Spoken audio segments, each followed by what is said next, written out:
हमें ज्वाइन किया है सदर Lahore chamber of commerce Kashif Anwar साहब हमारे साथ मौजूद हैं। काशिफ अनवर साहब, बहुत शुक्रिया आपने नियो के लिए वक्त निकाला। हुकूमत शहरियों को मजीद बोझ डालने की तैयारी कर रही है, क्या अवाम इसको सह पाएंगे काशिफ साहब? और क्या ये मुल्क की मईशत में अहम होगा? अगर अहम होगा तो किस कदर किरदार अदा करेगा?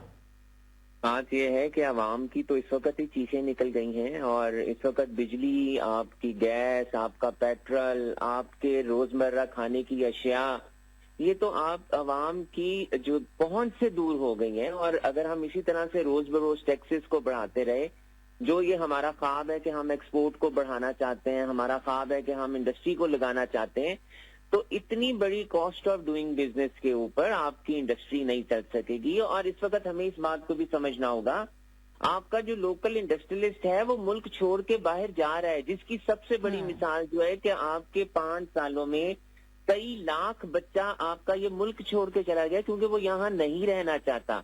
आपके इंडस्ट्रियलिस्ट इस मुल्क को छोड़ के चले गए हैं क्योंकि यहाँ काम करना आसान नहीं है। तो अगर इसी तरह से हम टैक्स बढ़ाते रहे तो हमारी जो इंडस्ट्री रह गई है हम उसे भी बंद कर देंगे। तो ये बहुत जरूरी है।